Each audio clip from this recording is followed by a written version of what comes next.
Buen día, yo me llamo Andrés Felipe Contreras Medina, nosotros somos estudiantes de Ingeniería de Sistemas de Minuto Dios. Actualmente estamos validando Smart Crop, que es un sistema de gestión de cultivos inteligentes diseñado para la empresa AgroData. El problema que resuelve es claro, ya que AgroData necesita monitorear en tiempo real cientos de los sensores distribuidos en cultivos como temperatura, humedad, pH y tomar decisiones rápidas cuando algo falla. Para esto, pues definimos los siguientes requerimientos que están planteados en el estándar IEEE 830 y pues acá están como los principales, tanto funcionales como no funcionales. Digamos, para las funcionales, el sistema debe permitir el inicio de sesión con autenticación basada en roles. Administrador, ingeniero agrónomo técnico, campo, cada rol tendrá acceso diferenciado a funcionalidades y datos entre otros. Y para requerimientos no funcionales, la escalabilidad del sistema debe soportar la ingesta hasta de 10.000 mediciones por minuto provenientes de sensores IoT distribuidos con capacidad de escalar horizontalmente mediante contenedores Docker orquestados por Kubernetes. Esto es principalmente como los requerimientos funcionales de alta. Sin embargo, acá estamos especificando dentro del documento que se va a presentar muchísimos más requerimientos adicionales. Para este problema que estamos viendo de Crop, lo que se quiere es implementar un modelo de arquitectura por capas, que pues se compone de tres capas: la capa de presentación, la capa lógica y la capa de datos. En la capa de presentación tenemos varios factores, que es el React, que es el que nos va a ayudar en la parte web; el Flutter nos va a ayudar en la parte móvil, de las aplicaciones móvil; y Grafana, la visualización LUT. En la capa lógica, que es más el funcionamiento lógico, tenemos varios módulos: el módulo de cultivo, el módulo de sensores, módulo de alertas y módulo de usuario. Y para la capa de datos, manejamos lo que son dos bases de datos. En este caso, se usarán dependiendo lo que se requiera o lo que el sistema requiera. Bien, para la capa de presentación también tenemos un modelo de caso de usos, en el que acá tenemos un administrador que se encarga de los inicios de sesión, de los roles también de cada uno, gestión de los usuarios, y también se podrá ver los dashboards que se van actualizando en tiempo real. El ingeniero agrónomo también va a poder ver estos dashboards en tiempo real, podrá generar informes en PDF y en Excel de la información que necesite, y tiene el manual de medición del registrador. Para el técnico de campo, este tendrá la opción de configurar umbrales, recibir alertas, dependiendo sea el caso, y consultar historial del sensor, de que va a registrar el sensor. También tenemos acá un patrón MVC, modelo vista controlador, en el que pues más que todo la vista va a renderizar pues todo. El controlador, pues este va a tener una API REST, y utilizando un Spring Boot también se va a colaborar. Y en la parte acá del modelo, pues definir las entidades del dominio, ya sea cultivo, sensor, medición, alerta, usuario, que incorpora pues la lógica como tal del negocio. También tenemos una parte gráfica, cómo funcionaría. A exponer lo correspondiente al diagrama de clases, el cual, como lo vemos, aquí está el diagrama. Y básicamente la lógica detrás de este diagrama es que un sensor tiene muchas mediciones, y si una medición una tiene una medición que supera el umbral, esta automáticamente va a alertar al usuario y le va a avisar de una posible alerta dentro del sistema. Ya luego otros temas, como por ejemplo este proceso de medición de alerta, lo diagramamos mediante procesos BPMN, el cual muestra, el cual tiene tres swimmers, el set, tres swimmers. Acá podemos ver que El sensor captura un dato y lo envía por mediante REST. El sistema lo valida y almacena en MongoDB. Luego evalúa el umbral y si es así, genera la alerta. El módulo de notificaciones la envía por push, email o WebSocket por menos de 5 segundos. Y ya pasando por el diagrama de componentes muestra los módulos del software y sus dependencias. El API Gateway, como lo podemos ver. Luego, en ese mismo API Gateway se incluye la autenticación JSON Web Token, Rate Limit y el enrutamiento de las peticiones hacia los temas microservicios. Luego está el módulo de cultivos que se encarga del club de los cultivos y la generación de reportes. Y el módulo de análisis que procesa llega a las mediciones y ejecuta el módulo de evaluación de los umbrales. Esto lo componen pues el procesador de mediciones, el motor de umbrales y por último el módulo de alertas, cual incluye un controlador de alertas y de servicios de notificaciones y acá se muestran todas las alertas que se van generando mediante los diferentes canales.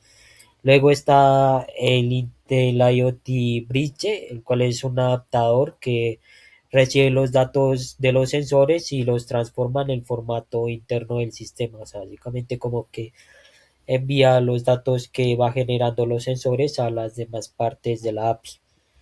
Y acá vemos el diagrama de componentes en sí, que aquí vemos los sistemas principales, como por ejemplo puede ser la aplicación en React, el API Gateway que es el principal, y cómo se conecta con los demás módulos. Y también vemos el módulo de IoT Bridge y cómo se conecta con el API Gateway y cómo genera una visualización mediante Grafana. Y ya sería con todo esto al respecto. Continuando con la arquitectura, pasamos a un pilar fundamental, la capa de datos. Para Smart Code decidimos no limitarnos a un solo tipo de base de datos, sino implementar una estrategia de persistencia políglota. Esto significa que integraremos dos motores de bases de datos, dos de distintas naturalezas para resolver problemas específicos. Por un lado, manejamos datos estructurados y estrategia. Bueno, y transaccionales. Y por el otro, la ingesta masiva de lectura de nuestro sensor slot. Siguiendo con nuestro primer motor, escogimos Postgres SQL para nuestra información estructurada y relacionada. Aquí es donde garantizamos la consistencia de los datos mediante transacciones ASI. En estas bases de datos viven entidades críticas como los usuarios, los cultivos, los sensores y el registro de alertas. Además, aplicamos varias estrategias de optimización para asegurar el rendimiento. Una de esas es la identificadores de UDIT como clave primaria para asegurar la unidad global. También implementamos los índices de columnas de alta consulta y usamos tipos enum para delimitar estados y roles de manera eficiente. Siguiendo con MongoDB, que es nuestro segundo motor, ¿qué hacemos con con la avalancha de datos que se generan los sensores en tiempo real?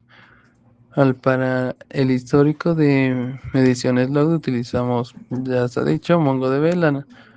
La naturaleza de estos datos requiere manejar un alto volumen de información y realizar consultas de rangos de fecha.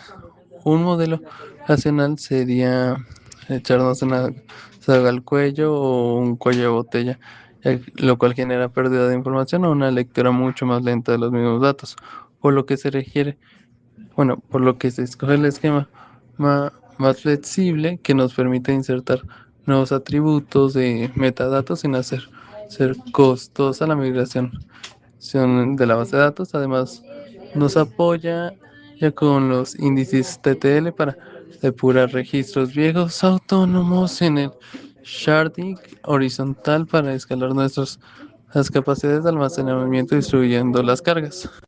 Al integrar todas estas capas, el sistema se orquesta a través de de componentes muy bien definidos. Entonces, en la presentación contamos con una aplicación web en React tipo SPA para los dashboard en tiempo real y una aplicación móvil en Flutter orientada al técnico de campo, la cual soporta modo offline y notificaciones push para visualizar las métricas agronómicas.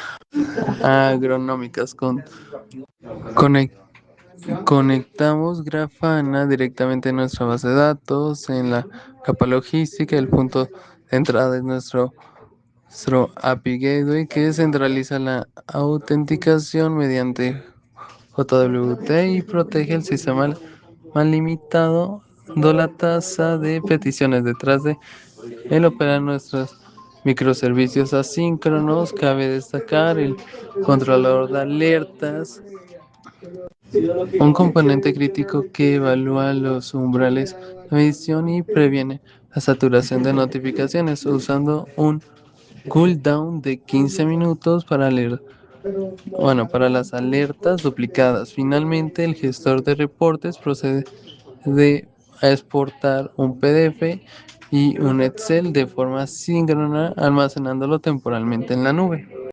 Para materializar esta arquitectura hemos seleccionado un stack modelo muy robusto para el backend del API REST. Sugerimos un Spring Boot o FastAPI por su madurez y facilidad de integración, acompañado a nuestra base de datos principales, incorporando Redis como capa de caché para gestionar sesiones y umbrales, reduciendo drásticamente la carga sobre Postgres, SQL y MongoDB. En cuanto a la infraestructura y, y prácticas DevSecOps, el sistema diseñado para la nube, ya sea AWS o Azure. Contenemos todos los componentes usando Docker y orquestamos el despliegue con Kubernetes, lo que nos habilita el escalamiento automático y actualizaciones sin interrupciones del servicio. Para las comunicaciones masivas con los sensores utilizamos el protocolo MQTT que a través de Apache Kafka, y finalmente automatizamos nuestras pruebas y desplegamos continuamente mediante GitHub Actions. Con esta base, Smart Code no solo cumple los requerimientos actuales, sino que está preparado para seguir creciendo.